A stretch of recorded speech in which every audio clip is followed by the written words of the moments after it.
So yun na nga mga kadapaw, ano? Meron tayong mid-toss ngayon mga kadapaw. Sasali din natin sa manual pulling. So katawaan lang kasi hindi na tuloy yung second lap natin. So pupunta na tayo doon sa Team Lacerna para mag manual pulling. So tara!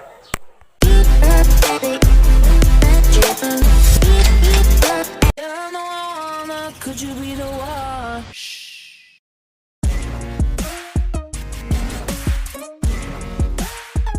Good, good.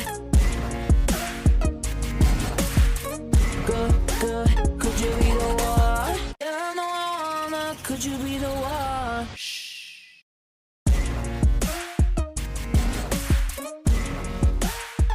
Good, good. Good, good. Could you be the one? Yeah, I know I wanna. Could you be the one?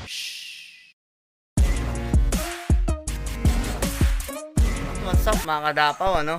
Dito na tayo sa bahay natin. So, aabang na tayo maya-maya lang. So, i-release yung ibon natin sa Tapas, Capiz. Nasa 45 kilometer. So, yun, wala pang advisory yung toser natin kung i-release na yung ibon.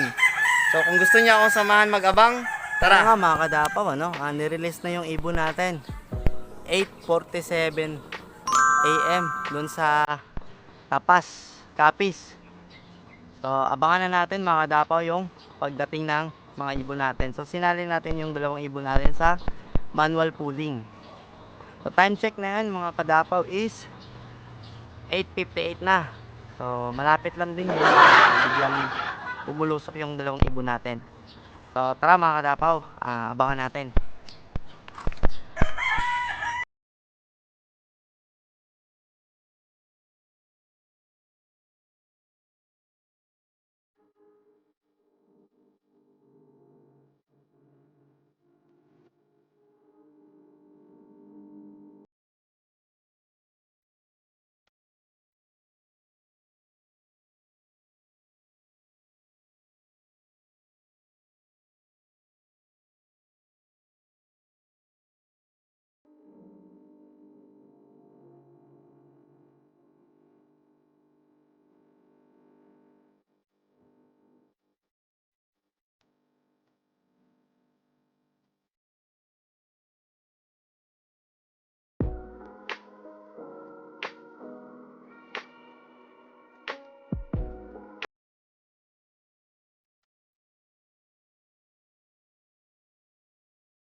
Dito na yung ibon natin mga kadapaw. Ayan o.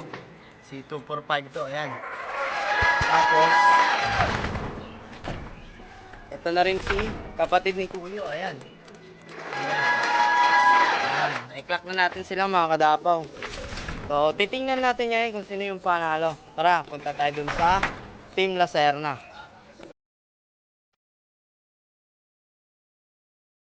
Ano nga mga kadapaw, ano? Third placer tayo sa manual pulling mga kadapaw. So maraming salamat sa inyo. Kung bago ka pa lang sa akin channel, please like, share, and comment na rin. At huwag niyo kalimutan mag-subscribe. Hit niyo na rin yung notification bell para lagi ka updated sa mga future videos natin. So, hanggang sa muli mga kadapaw, second lap na sa Saturday. So, abangan natin silang dalawa. Maraming salamat at God bless.